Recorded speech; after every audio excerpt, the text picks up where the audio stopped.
Olá pessoal, hoje vamos mergulhar na análise de um artigo acadêmico super relevante intitulado Análise do enquadramento da cobertura da mídia impressa sobre a erupção do vulcão Taal em 2020. Esse trabalho científico muito interessante foi conduzido pelos autores Fátima M. Moncada, Mae Mailen Martínez Villegas e Jeffrey S. Pérez. Ele foi publicado no periódico International Journal of Disaster Risk Reduction da editora Elsevier no ano de 2024. O foco da nossa exposição aqui é trazer uma visão baseada em dados sobre como a imprensa acaba moldando a percepção do público durante momentos de extrema crise. Vamos lá? Para organizar a nossa síntese de hoje, vamos passar por 6 pontos essenciais: o artigo e o contexto, a lente da mídia, o foco no impacto humano, a cultura da cooperação, a incerteza do risco e, por fim, o futuro do jornalismo. Começando pelo nosso primeiro ponto, o artigo e o contexto. Para entender direitinho as decisões governamentais e a reação da população que o artigo documenta, é preciso voltar um pouco no tempo, lá para o início de 2020. Foi exatamente nesse período que um desastre ambiental severo colocou à prova todas as estruturas de gestão de crise nas Filipinas. Dando uma olhada na geografia da região, dá para notar a perigosa proximidade do vulcão com áreas densamente povoadas. O vulcão Taal definitivamente não está isolado, ele fica a meros 65 quilômetros ao sul da Grande Manila, que é a capital do país. E tem mais, a própria ilha do vulcão era habitada por milhares de pessoas no momento em que tudo aconteceu. Ou seja, era literalmente o cenário perfeito para um desastre ambiental de proporções gigantescas. E a escalada desse risco aconteceu numa velocidade impressionante. Segundo os dados levantados pelos pesquisadores, a progressão no dia 12 de janeiro de 2020 foi simplesmente vertiginosa. Para se ter uma ideia, em questão de horas, a situação passou de tremores locais no início da tarde para um nível de alerta 4 logo no início da noite. Estamos falando de uma coluna de fumaça de mais de 10 quilômetros de altura e uma atividade vulcânica absurdamente intensa.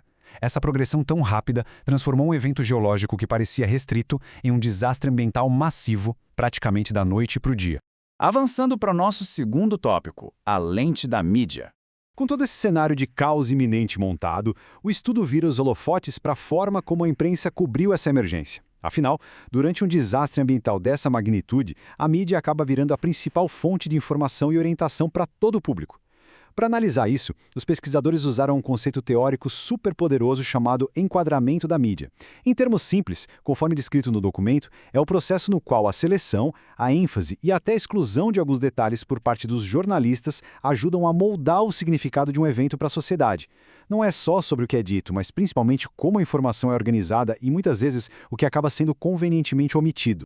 E esses conceitos nos levam a entender como a mídia atua sobre a amplificação e a atenuação do risco, que é outro pilar importantíssimo da pesquisa. A imprensa tem o poder de fazer um risco parecer muito mais grave do que os dados técnicos mostram, focando na dramatização usando um tom mais alarmista e destacando os conflitos.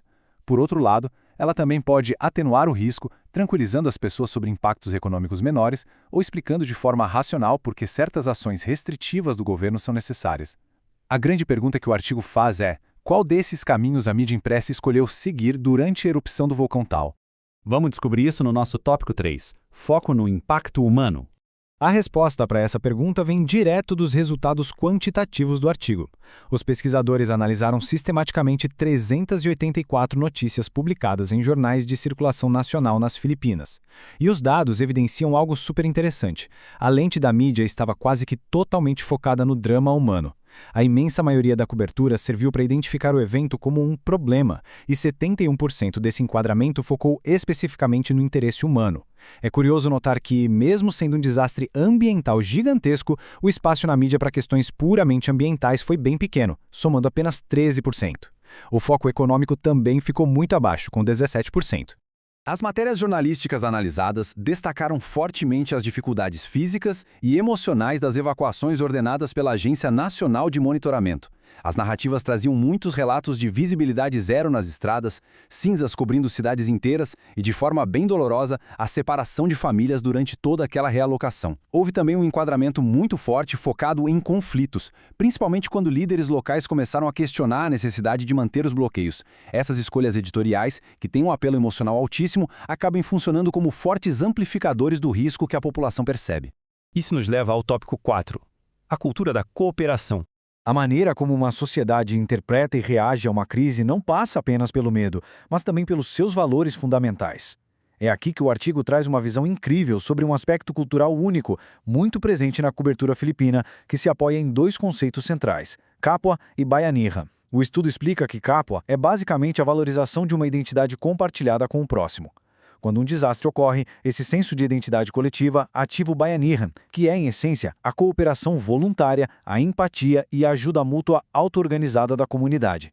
É a união comunitária na prática.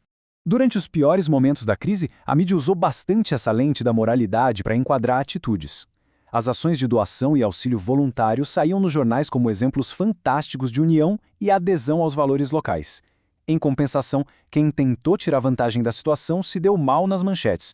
Notícias sobre empresários que estocaram máscaras de proteção para vender mais caro depois foram retratadas não só como crime, mas como uma grave falha moral, um verdadeiro desrespeito à identidade da comunidade na hora da necessidade. Chegamos agora ao nosso quinto ponto, a incerteza do risco. Apesar desses relatos inspiradores de solidariedade, o estudo identificou uma falha bem crítica na forma como o perigo real foi comunicado. Qualquer desastre ambiental vulcânico carrega uma enorme carga de incerteza. E nessas horas, clareza é tudo. Os autores apontaram um grande descompasso aí. Enquanto a Agência Nacional emitia boletins com probabilidades numéricas e janelas de tempo específicas, do tipo a erupção pode ocorrer em horas ou dias, a imprensa frequentemente reduzia essa precisão a declarações verbais super vagas. Termos genéricos como ameaça iminente viraram o padrão. E o problema central disso é que a falta de precisão na mídia retira das pessoas as ferramentas concretas para avaliar o quão real e urgente é a ameaça a cada dia que passa. Para além da ausência de dados numéricos claros, os resultados mostram que apenas 7% das matérias tentaram diagnosticar as causas do desastre ambiental. Isso é um número incrivelmente baixo. Mostra claramente que a imprensa priorizou a comunicação de crise no calor do momento.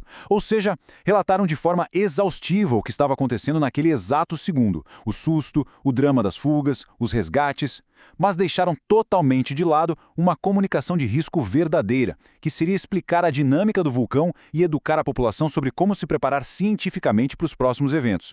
E, finalmente, vamos ao nosso último tópico, o futuro do jornalismo. Com base nessa análise tão rigorosa e bem fundamentada, é imperativo extrairmos lições para melhorar a comunicação pública. A resiliência de uma sociedade depende muito da qualidade da informação que ela consome. Portanto, as recomendações dos autores são muito diretas. Primeiro, a mídia precisa evoluir do simples relato da tragédia à comunicação de crise, para o jornalismo de risco, ajudando a população a compreender o perigo antes que ele se torne inevitável. Segundo, os jornalistas e os cientistas precisam trabalhar juntos para comunicar probabilidades e prazos com mais clareza, ensinando o público a lidar com as incertezas da ciência de maneira prática, sem causar pânico. E por último, o jornalismo de desastres pode e deve usar valores culturais positivos para fortalecer a mitigação e a união nos níveis comunitários. Finalizamos esta síntese reforçando a enorme relevância deste artigo acadêmico.